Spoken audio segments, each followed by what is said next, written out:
오늘은 대강절기 두 번째 주일입니다. 그래서 말씀드린 것처럼 12월은 은혜의 달인데 우리 성탄절에 숨겨진 아버지와 우리 또 특별히 더 나가서 그 아드님 되시는 예수님의 마음을 전해받고 그래서 은혜 받는 그런 절기로 삼기를 원합니다.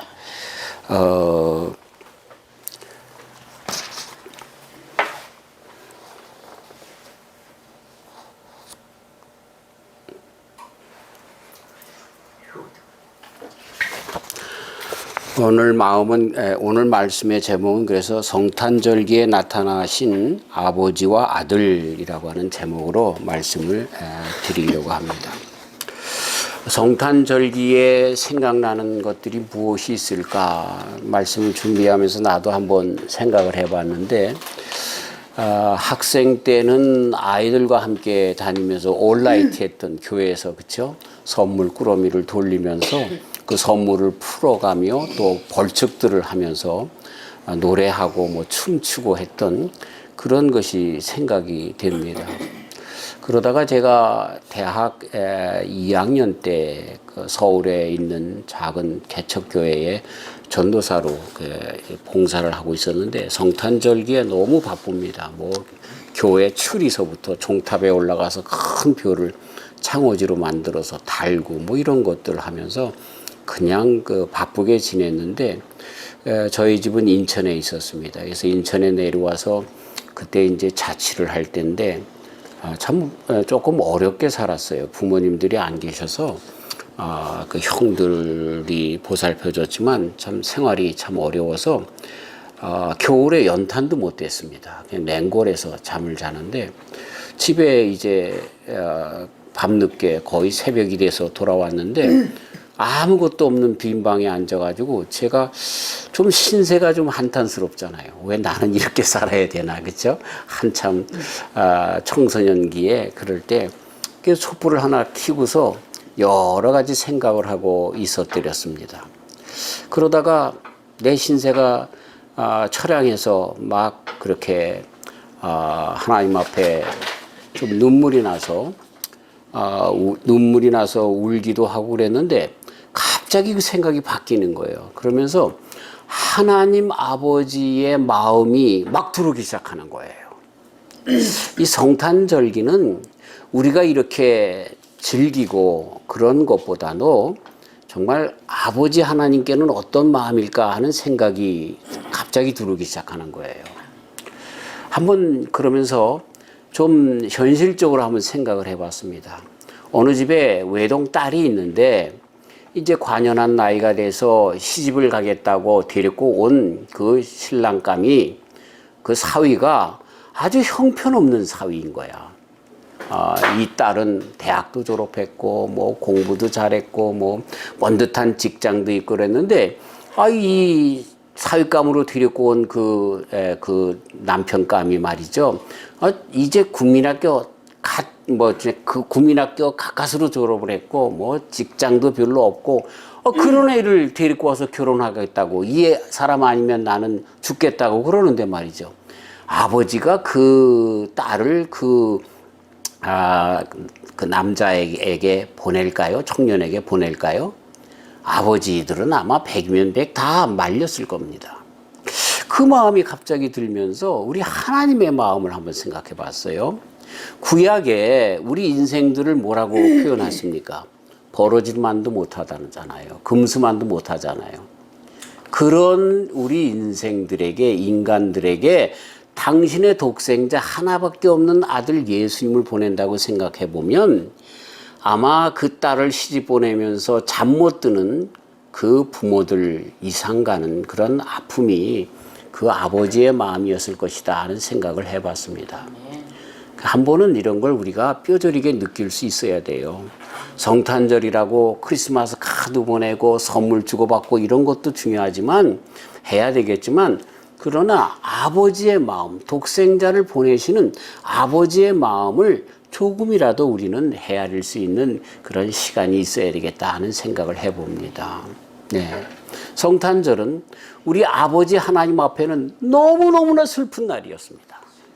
물론 제가 이렇게 표현하는 것은 인간적인 표현인 것이죠. 그러나 아버지께서 독생자 예수님을 통하여 온 세상을 구원하시려고 하시는 그런 원대한 꿈이 있으셔서 끝내는 당신의 영광을 드러내기 위한 계획이었음을 우리는 잊어버릴 수 없지만, 그러나 그렇게도 한번 생각해 보자는 거예요. 그러면서 이렇게 성탄절기에 우리가 가져야 할 마음 중에 아버지 하나님의 마음이 무엇인지를 먼저 알아차려야 한다라고 하는 것입니다. 네. 우리 아버지의 마음은, 우리 구약에 나오는 아버지의 마음을 보면은 니네들 잘못해서 내가 혼내줄 거야, 이런 그 좀 무서운 그런 아버지 하나님인 것처럼 보입니다. 그 어떤 그 글에 보니까 어떤 가정에 딸이 하나 있는데, 이 딸이 아버지가 퇴근할 때만 되면 막 맷박스가 올라가고 막 어찌 할지를 모른다는 거예요. 그거는 아버지가 오면 흥분돼서 그런 것이 아니라 아버지 때문에 또 눌려야 하는 그런 생활 때문에, 엄마랑 싸우고 또 욱박지르고 공부 안 하냐 그러고 뭐 이런 말들 들을 것 같기 때문에 이 딸이 맷박스가 하고 굉장히 신경절직이 되고 어떻게 해야 될지 모르는 안절부절한 상황 가운데 나중에는 정신질환이 있을 정도로 그렇게 딸아이가 그렇게 한다는 거예요. 구약에 있는 말씀들을 읽어보다 보면 우리가 하나님이 그런 하나님인 것처럼, 그래서 죄를 짓지 말아야 할 것 같고, 또 그냥 조금만 잘못해도 그냥 꼴박매 한 대 맞을 것 같고, 이것도 못할 것 같고 저것도 못할 것 같은 그런 사면초가로 밀어붙이는 하나님과 같은, 율법의 하나님과 같은 그러한 것으로 우리가 많이 생각하지만, 그러나 성경은 처음부터 그런 하나님이 아니었어요. 그렇죠? 우리가 죄를 지었을 때에 아담에게 약속한 것이 뭐예요? 독생자를 주시겠다고 벌써 약속하시잖아요. 여자의 후손이라고 하는 말씀으로 벌써 예수님에 대한 예언을 해 주시고, 그가 사단의 모든 결박을, 그 뱀의 머리를 짓밟겠다라고 약속하신 그 하나님이세요. 그러면서 구약에 있는 모든 성경은 이스라엘 백성들의 잘못, 하나님을 떠난 그 백성들이 끝내는 패망으로, 멸망으로 나갈 수밖에 없다는 것, 그래서 죄에 거하지 말아야 할 것을 가르쳐 주시면서도 계속해서 뭘 가르쳐 주십니까? 그러나 이새의 뿌리에서 다윗의 자손으로 오실 이가 있으니 그분이 너희들을 구원하실 것이라고, 그렇게 계속해서 약속해 주신 분이 우리 하나님이신 거예요. 그래서 그 약속대로 죄를 짓는 사람들에게는 하나님이 정말 그 심판주처럼 보일지 모르지만, 그러나 하나님은 어떤 하나님이셨어요? 처음부터 그분은 사랑의 하나님이셨어요. 우리들에게 주고 또 주고 또 주고, 벌써 멸망당했어야만 하는 이스라엘 백성들을 끝까지 붙잡아 주셨고, 그래서 그 속에서 약속하신 예수님을 낳게 하셨고, 그리고 예수님 안에서 당신의 약속을 이루실 뿐만 아니라 그 약속은 사랑의 하나님이신 것을 보여주시면서 우리를 사랑하셔서 구원해 주시려고 하셨던 아버지이신 하나님이신 것을 그 가운데서 보내주신 그런 분이었다라고 하는 것입니다. 우리가 자녀를 낳아서 알잖아요. 부모들은요, 주고 또 주고, 이게 부모의 마음이에요. 우리 막내가 셋째가 태어났는데, 이제 우리 또 양자가 둘 있어서 막내가 아닌 이제 셋째가 됐는데, 넷째죠. 그러니까 우리 큰애랑 둘째 사이에 탈북한, 그러니까 요한이라고 하는 청년이 하나 있고, 또 우리 준이도 있고, 그래서 다섯인데, 그 세 번째 태어난 우리 집사람과 사이에서 세 번째 난 아이가 엄마 품 안에 이렇게 있으면서 엄마가 뭐 먹으면요, 입에 있는 것까지 이렇게 꺼내서 먹어요, 자기가. 야, 그런데도 그게 귀여운 거야, 그게. 이게 부모님의 마음 아닙니까? 이게 우리 하나님 아버지의 마음, 우리 인간의 사랑, 어머니의 사랑으로 표현되어져 있는데, 그 어머니가 혹 우리를 버릴지라도 하나님은 우리를 버리지 아니하신다. 이사야 선지자가 말씀하신 것처럼 그런 하나님이신 것을 다시 한번 이 성탄절기에서 보여지는 하나님 아버지의 마음이라는 거예요. 네, 정말 우리 부모의 마음뿐만 아니라 이 자식들에 대한 사랑은 동물들에게도 마찬가지더라고요. 제가 포모나에 있을 때 그 교회에 도둑고양이가 살았는데 도둑고양이가 어느 날 보니까 새끼를 낳은 거예요. 그래가지고 그 우리 교회 그 친교실 식당에 있는 그 앞에 창고가 있는데 그 창고 밑에서 기르다가 이 고양이들이 삑삑거리니까 이 사람들이 뭔가를 쳐다보니까 고양이가 있어요. 그래서 내쫓았어요. 내쫓은 게 됐어요. 그래가지고서 있는데 이 고양이가 도둑고양이가 나를 보면 도망 다녔거든요. 그랬는데 이 그 새끼 고양이들을 그 6마리를 낳았는데 1마리가 죽고 5마리가 했는데 얘네들 먹이려고요 방법이 없으니까 우리 문 앞에서 야옹야옹 되더라니까요. 그 도둑고양이가 사람이 싫어서 도망 다니는. 그게 무슨 얘기예요? 죽음을 각오하고 인간들에게 자기 새끼들 먹일 것을 구하고 있더라니까요. 그래서 제가 우유도 주고 또 소세지도 주고 치즈도 주고 그랬습니다. 그랬는데 얘기를 들어보니까 그렇게 하면 안 되고 꿀물, 설탕물을 타서 줬어야 된다는 거예요. 그래야 이 고양이의 젖이 돌아서 새끼들한테 준다는 거예요. 근데 이렇게 소세지를 주면은요, 얘가 입으로 씹어서 다 가서 새끼들에게 나눠주더라니까요. 그리고 자기는 못 먹어서 빼쩍 말라서 먼저 죽고 말았습니다. 그래서 그 고양이들이 다 내 차지가 됐어요. 그 새벽기도 하려고 문 열어놓으면 이 5마리 고양이가 다 들어와. 다 쫓아서. 그래가지고 새벽기도 하려면 여기서 야옹, 저기서 야옹. 그래서 그 기도하다 말고 자, 성도 여러분, 우리 고양이 먼저 잡고 그랬었어요. 그걸 보면서 짐승이라도 지 새끼에 대한 사랑은 죽음까지도 불사하는구나 하는 생각을 했어요. 이게 우리 하나님 아버지의 사랑입니다. 하나님 아버지의 사랑인 거예요. 그래서 자기의 가장 귀한 것 독생자 예수님까지 보내주셔서 독생자 예수님의 생명 대신 우리를 거하신 아버지의 사랑의 마음, 그것이 성탄절에 우리들에게 보이는 하나님의 마음이라는 거예요. 제발 우리가 예수님 믿으면서 성탄절기에 이 마음을 알고 넘어가자는 거예요. 이 마음을. 정말 얼마나 귀한. 그래서 이 예수님을 십자가로 죽이게끔, 그거 아니면 아니거든. 오늘 한 주간은 여는 말씀 가운데 서서 말씀드린 것처럼, 그쵸? 우리가 다 죄에 팔려서 마귀의 소유가 되고 말았어요. 그런데 하나님 것인데도 그 속전을 치르고 그렇게 하신 그 하나님의 그 뜻, 그 마음, 사랑으로 우리를 회복시키려고 하는 마음. 그래서 이 성탄절은 뭐하고 연관되어져 있어요? 연결되어 있냐면 십자가하고 연결진 거예요. 그래서 성탄절과 십자가의 마음 속에서 우리 하나님의 마음을 우리는 읽어낼 수가 있는 거예요. 자, 그러니까 우리 성탄절을 맞이할 때 이제는 조금 성숙한 마음으로 성탄의 아버지 하나님의 마음을 느끼는 마음으로 나아가야 한다라고 하는 것입니다. 나를 향한 마음, 내가 어떤 자예요? 죄인 중에 괴수요? 바울 사도가 고백했던 것처럼 파렴치 아니요? 금수와 버러지만도 못한 나인데 그럼에도 불구하고 찾아오시는 우리 하나님, 이게 성탄 마음이라는 것을 반드시 알아야 한다라고 하는 것입니다. 자, 이러한 아비의 마음, 그래서 아비의 마음을 가지고 우리 하나님께서 부족한 자들에게까지 손 내미시고 또 찾아오시고 사랑해 주시고 은혜 베푸셨던 그런 마음처럼 성탄의 마음, 우리가 그런 마음이 돼야 된다는 거예요. 아는 우리들끼리만 좋아하고 선물 보내는 것이 아니라 좀 구차한 가운데 있는 자들, 노숙자들, 정말 우리의 도움이 필요한 자들에게 우리 아버지 하나님의 마음을 품고 그렇게 나눠주는 삶을 살아가는 거, 이것이 성탄 마음을 가진 자들의 그러한 모습으로 나타나야 한다라고 하는 것입니다. 자, 그 다음에 이 성탄 마음 가운데 오늘 빌립보서 2장 5절부터 나타나 보이신 예수님으로부터 보이는 정말 진정한 성탄 마음이 있습니다. 아들의 마음입니다.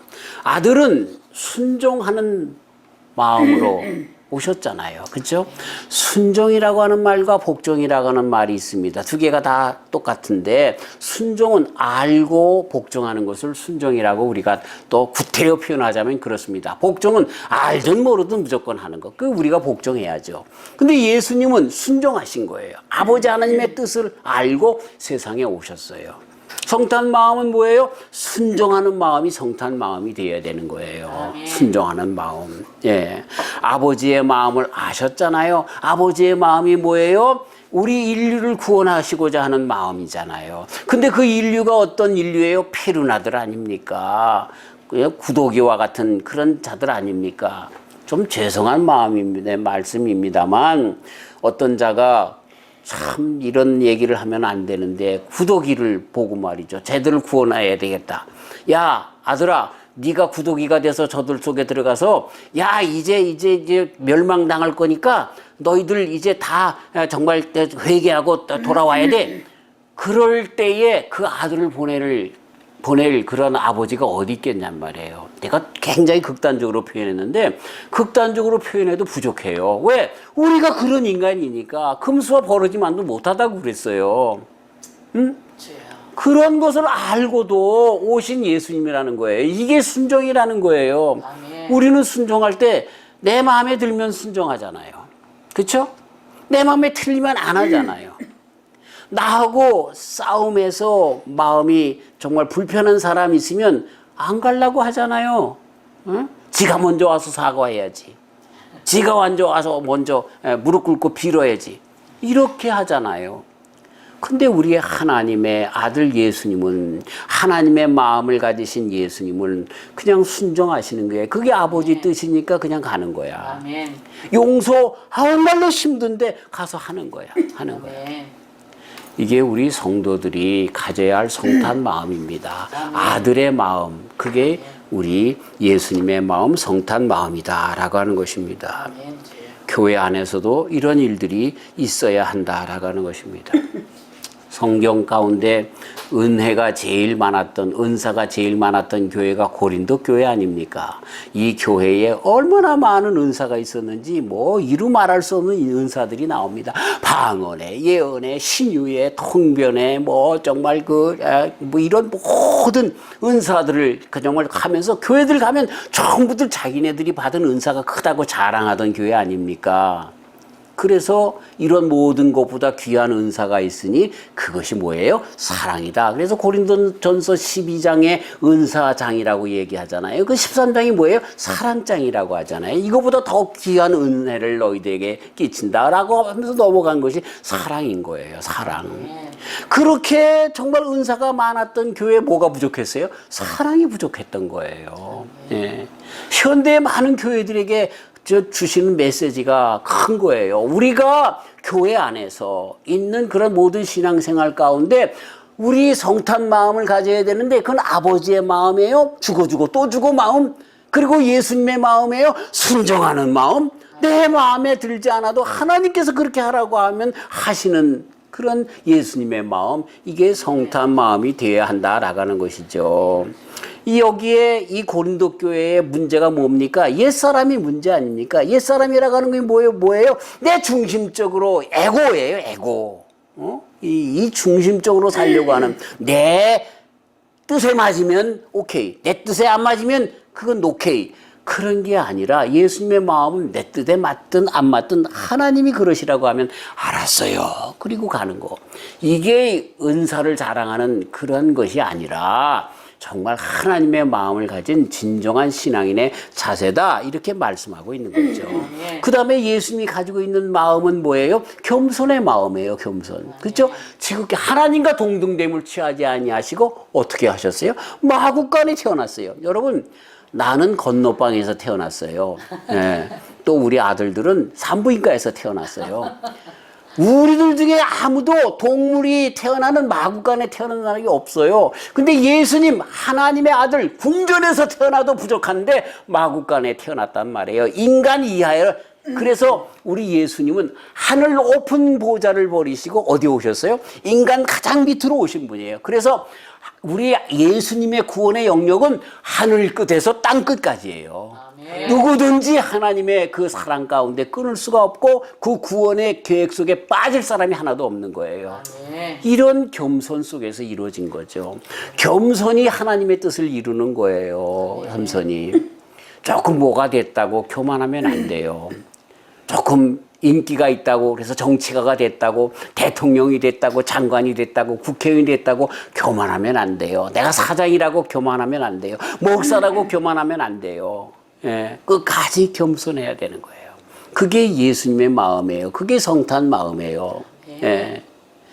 마구간에 태어났다니까 마구간에. 예? 인간의 자리가 아닌 곳에까지 누가 한 왕 중의 왕 하나님의 아들이 예? 천한 몸을 거기 비로소 난 것도 그런데 마구간에 태어났다라고 그렇게 말씀하고 있는 거예요. 자, 참 이렇게 우리들의 삶을 겸손으로 나가야 하는 것입니다. 사실 부부간의 싸움이 제일 많은데 부부간의 싸움이 왜 일어나는가 가만히 보면 서로 겸손하지 못해서 그래요. 예. 다 잘나서 그런 거예요. 다 잘나서. 아내는 남편을 이겨먹이려고 하고 또 남편은 또 아내를 짓누르려고 하고 이런 것 때문에 그 마찬가지로 세상사가 다 똑같아. 겸손하려고 하면 그렇죠? 예. 그런 일들이 있지 않을 것인데 우리 예수님처럼 겸손하시길 주의 이름으로 축원합니다. 아멘. 그것이 진정한 신앙의 순수입니다. 아멘. 이 순수라고 하는 것은 아무것도 없다라는 것이 아니라 그렇죠? 겸손을 겸비한 순수인 거죠. 네. 그러면서 겸손한 내 모습 그대로 하나님께 보이는 것 이것을 우리 하나님께서 다 아시고 좋아하신 것이다 라고 하는 겁니다. 출애굽기에 보면 제단을 쌓을 때 돌을 다듬지 말라. 그래서 있는 그대로 쌓으라 그렇게 얘기를 합니다. 그리고 이방신들의 단은 어떻게 합니까? 다 조각조각 내서 그치 반듯하게 해서 그 신상을 새기고 또 모시고 그러는데 그러나 우리 기독교는 그런 종교가 아니죠. 있는 그대로 모습. 허번이는 허번이대로, 허영님은 허영님대로. 이 모습 그대로 둥글둥글하게 생긴 그것이 순수함인 거예요. 하나님 앞에 그대로. 예. 근데 그 속에 뭐가 있어요? 겸손함이 있는 거야, 겸손함. 네. 나를 그대로 보여드리려고 하는. 이 죄악된 내 모습을 보여드린다는 것과는 좀 다르죠. 그렇죠? 용서받은 내 모습 그대로 주님 앞에 보여드리는 이 순수함으로 쌓여진 단이 우리 하나님이 기뻐하시는 단이다라고 하는 것을 잊어서는 안 되는 것입니다. 그 다음에 아들 예수님께로부터 볼 수 있는 마음은 뭐예요? 사랑의 마음이에요. 사랑의 마음. 똑같이 아버지의 마음. 아버지가 그러신 것처럼 우리 예수님도 얼마나 인생을 사랑했어요. 사람들이 정말 무시했던 어린아이들 내게 오는 것 막지 말라고 하셨어요. 가난한 자들, 모든 사람들에게 소외된 문둥병자, 병자들 어떻게 하셨습니까? 고쳐주셨어요. 사랑으로 베푸셨어요. 이게 예수님의 마음인 거죠.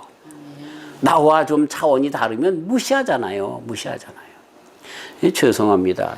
참 제가 큰 교회에서도 있었잖아요. 그리고 그냥 아주 작은 교회에서도 있어 봤는데 큰 교회 성도들을 만나면 제가 좀 알러지 반응이 일어나요. 왜냐하면 작은 교회 교인들을 무시해요. 그게 교회냐고 그래요. 그 교회 나도 있었는데. 그 교회 성도님들을 만났어요. 그랬더니 목사님 지금 목회 어디서 해요? 그러면서 어디서 한다 그러면 에이 그 교회에 하나님이 계실까? 그 교회에도 정말 믿음이 있나? 이런 식으로 얘기를 하는데 아유 그러지 마세요. 어디에 있든지 간에 우리는 하나님 안에서 그리스도 예수님의 마음으로 사랑으로 그쵸? 서로 형제 자매들처럼 그래야죠. 얼마나 오히려 고생하세요. 얼마나 수고하세요. 이렇게 얘기를 해야지. 그런 생각을 하면서 이건 우리 예수님의 마음이 아닌데 하는 생각을 가졌습니다. 그래서 저는 우리 교회를 사랑해요. 우리 교회는 다 좋아하잖아. 할렐루야. 네. 그 다음에 우리 예수님의 마음은 초지일간의 마음입니다. 이게 순종이라는 뜻이고요. 이게 충성이라는 말입니다. 이게 믿음이라는 말입니다. 믿음이라고 하는 단어는 헬라어로 성경의 원어로 피스티스라고 하는 말이에요. 피스티스라고 하는 말은 순종이라는 말, 또 뭡니까? 믿음이라고 하는 말, 같이, 그렇죠? 같이 어떤 때는 이렇게 번역되고 어떤 때는 이렇게 번역된 겁니다. 근데 그 순종이라고 하는 말, 그것이 복종이라고 하는 말, 이것이 충성이라고 하는 말, 이것이 믿음인데 그 믿음은 뭐예요? 예수님처럼 마구간에 태어나시는 거예요. 십자가에 돌아가시는 거예요. 그리고 사시면서도 여우도 굴이 있고 공중에 나는 새도 깃들일 곳이 있지만 인자는 머리 들 곳이 없다라고 하는 말씀처럼 그냥 초질간 하나님의 뜻에 따라서 사는 그 삶이 우리 예수님의 삶이었던 거죠. 할렐루야. 예, 저와 우리 성도님들의 삶, 마구간에 시작해서 십자가에 돌아가시며, 물론 그런 예수님을 오늘 봉독한 말씀은 어떻게 해요? 하나님이 높으셨어요. 하나님이 부활 승천하게 하셨어요. 하나님과 동등된 자리 옆에 앉게 하시는 거예요. 그건 하나님이 하시는 거예요. 그러나 예수님께서 오셔서 하시는 일은 하나님의 말씀대로 하나님의 뜻대로 초질간 그대로 사시는 거예요. 그렇죠? 그게 예수님의 마음이에요. 이 순종이 진정한 믿음의 모습인 거죠. 이렇게 저와 우리 성도님들이 살게 되시길 주의 이름으로 축원합니다. 말씀을 마치면서 요약합니다. 아버지와 아들은 하나의 마음이에요. 그래서 요한복음 14장 17장에 나와 아버지는 하나입니다. 그렇게 예수님께서 기도하시면서 말씀하십니다. 왜? 그분의 뜻을 따라서 오셨기 때문에. 왜? 태초부터 한 분이시기 때문에. 왜? 하나님의 말씀대로 사셨기 때문에. 왜? 하나님의 말씀 뜻대로 사시며 하나님과 지금 또 동등됨을 입으시고 하나님 옆에 계시기 때문에. 그러면서 그 아들과 하나님이 하나 된 것처럼 우리도 아들 안에서 하나님과 하나 되었다라고 가르쳐 주십니다. 이게 요한복음 14장과 17장에 성령 안에서 하나 됐다고 가르쳐 주시고, 또 내가 아버지와 하나인 것처럼 우리 그 믿음 안에 있는 성도들이, 그 제자들이, 그 사도들이 다 하나입니다 가르쳐 주신 예수님의 기도 속에서 모여지는 그런 말씀인 거예요. 왜? 오늘도 우리가 예수님처럼 하나님 말씀 가운데 살고 있기 때문에 우리가 하나님이 하나가 되는 거죠.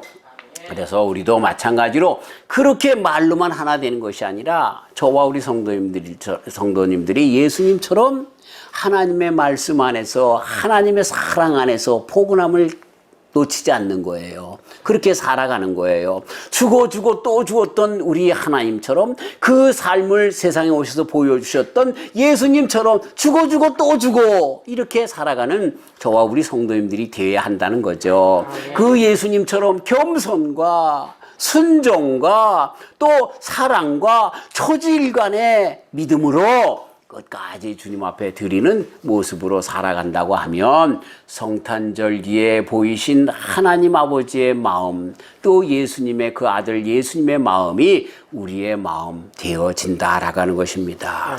정말 이렇게 정말 우리가 끝까지 성탄절을 기릴 때에 매 흥청망청 하는 속에서 그렇게 아는 사람들끼리만 그렇게 흥청망청하며 쏟아붓는 그 세상적으로 즐기는 것으로 끝나는 것이 아니라 한 번쯤은 아버지 하나님의 마음을 헤아리고 예수님, 세상에 오신 예수님 그 마음을 헤아리면서 하나님의 마음, 예수님의 마음을 가다듬고 진정한 성탄신앙으로 나아가는 저와 우리 성도님들이 다 되시기를 주님의 이름으로 축원합니다.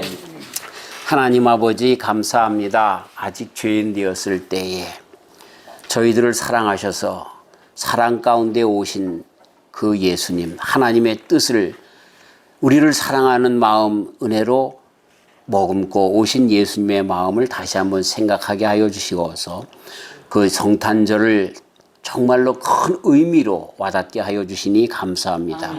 아버지 하나님의 마음처럼 사랑하는 마음을 품게 하시고 주고 또 주고 하는 우리 아버지 하나님의 아가페 사랑을 본받게 하여 주시며 순종하며 겸손하게 오셔서 사랑을 베풀되 끝까지 초지일간 그 믿음의 삶 속에서 나눠 주었던 우리 예수님처럼 그런 성탄 마음을 믿음으로 갖고 살아가는 저희들 되게 하여 주시옵소서.